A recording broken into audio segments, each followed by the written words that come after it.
আল্লাহ তাআলার কাছে লক্ষ কোটি শুকরিয়া। আল্লাহ তাআলা এক এক করে আমার সব ইচ্ছেগুলোকে পূরণ করে দিচ্ছে। আমরা মা মেয়ে এখন যাচ্ছি আমাদের আগামী দিনের বাসস্থান, আমাদের ভালোবাসার ঘর, আমাদের স্বপ্নের ফ্ল্যাটটি দেখতে।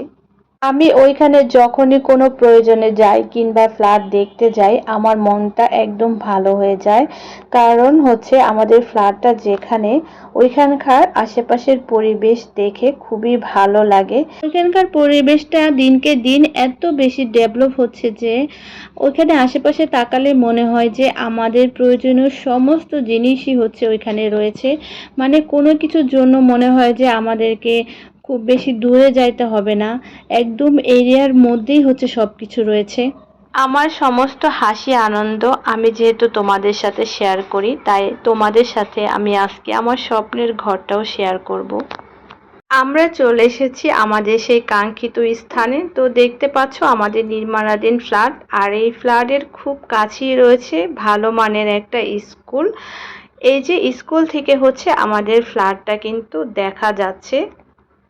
ফ্ল্যাটের এত কাছেই রয়েছে একটা ভালো মানের স্কুল, এটা ভাবতেই ভালো লাগে। এরপর ফ্ল্যাট থেকে কিছুটা ডিস্টেন্স পরেই রয়েছে বিশাল বড় একটা মসজিদ।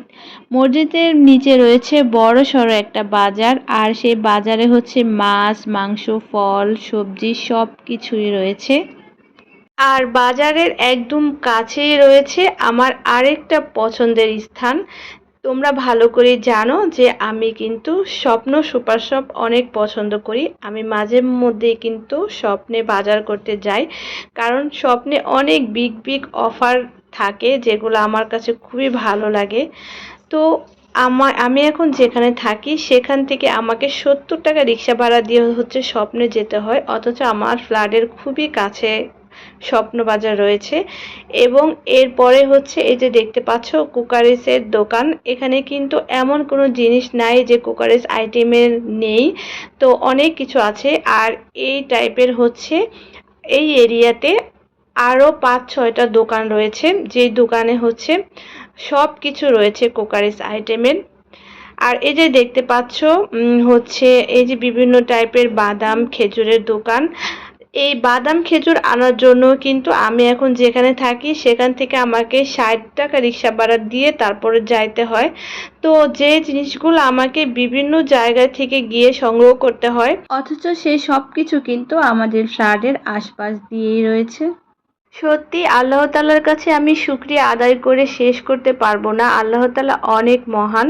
এসব দেখলে আমার মনে হয় যেন আল্লাহ তাআলা নিজের হাতেই আমার জন্য সবকিছু সাজিয়ে গুছিয়ে রাখতেছে, যাতে আমি এখানে এসে সবকিছু হাতের কাছে পেয়ে যাই। আর এই যে দেখতে পাচ্ছ গাড়ি সার্ভিসিং অ্যান্ড ক্লিনিং সেন্টার, এটাও কিন্তু আমাদের অনেক প্রয়োজনীয়। যেহেতু আমাদের মোটরসাইকেল আছে, তাই আমাদের কিন্তু মাঝে মধ্যেই এই সেন্টারের প্রয়োজন হয়। আর এটাও কিন্তু আমাদের খুবই হাতের নাগালেই আমরা পেয়ে যাব যখন আমরা এখানে থাকব। আর ভবিষ্যতে যদি আল্লাহ তাআলা কখনো গাড়ি কেনার তৌফিক দেয় তখনও কিন্তু আমাদের এটা খুবই কাজে লাগবে। আর এখন হচ্ছে আমরা যাচ্ছি, আমরা মূলত যে জন্য এসেছি আমাদের সেই ফ্ল্যাটটি দেখতে।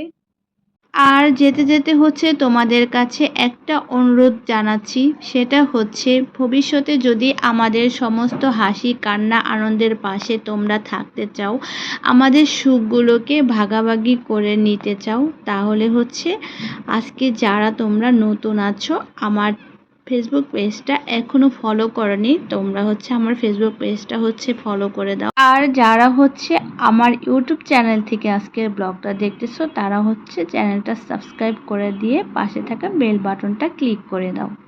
কথা বলতে বলতে আমরা কিন্তু আমাদের ফ্ল্যাটে প্রবেশ করে ফেলেছি। তো এই যে দেখতে পাচ্ছ এটা হচ্ছে আমাদের চাইল্ড বেড। আজকে হচ্ছে পুরো ফ্ল্যাটটা একটু ঘুরে দেখব। তো এখন হচ্ছে চলে আসলাম মাস্টার বেডে। তো এই যে এটা হচ্ছে মাস্টার বেড। যেহেতু অন্ধকার তাই হচ্ছে বোঝা যাচ্ছে না, মাস্টার বেডটা কিন্তু অনেক বড়। এরপর হচ্ছে চলে আসলাম গেস্ট বেডে। তো এই যে দেখতে পাচ্ছ গেস্ট বেডটা কিন্তু দেখে বোঝা যাচ্ছে গেস্ট বেডের চাইতে কিন্তু মাস্টার বেড আর অনেক বড়। তো এই যে গেস্ট বেডের সাথে হচ্ছে অ্যাটাচ টয়লেট রয়েছে এবং মাস্টার বেডের সাথেও অ্যাটাচ টয়লেট রয়েছে। আর এই যে এটা হচ্ছে কিচেন। এরপর হচ্ছে আমি তাড়াহুড়া করে চলে আসলাম অফিস রুমে, কারণ হচ্ছে এই বিল্ডিং এর যে ডেভেলপার আছে উনি হচ্ছে আমার আঙ্কেল হয়, উনি হচ্ছে আমার জন্য ওয়েট করতেছিল। উনি হচ্ছে একটু বাইরে যাবে একটা জরুরি কাজে, আর আমি ফ্ল্যাটের মাসিক কিস্তিটা দেব, তার জন্য হচ্ছে আমি ভিডিও শুট না করেই চলে আসছি। এরপর হচ্ছে আঙ্কেলের সাথে কিছুক্ষণ কথাবার্তা বললাম, তারপর পেমেন্ট করলাম, এরপর হচ্ছে নিচে চলে আসলাম। আমার মেয়ে হচ্ছে কেক খেতে চেয়েছে আজকে, যেহেতু মনটা আমার খুবই ভালো তাই হচ্ছে মেয়ের আবদার এক চান্সেই রাখলাম। এরপর কিছু আমও কিনলাম। এরপর হচ্ছে এই তো আমরা রিক্সায় করে বাসার উদ্দেশ্যে রওনা দিলাম। তো বাসায় আসার পরে হচ্ছে এই যে ছেলে মেয়ে মজা করে কেক খাচ্ছিল। তো সবাই আমাদের জন্য দোয়া করবেন, আমাদের এই ছোট পরিবারের পাশে থাকবেন, আমাদের আগামী দিন যত সুন্দর হয় দোয়া করবেন। আল্লাহ হাফেজ সবাইকে।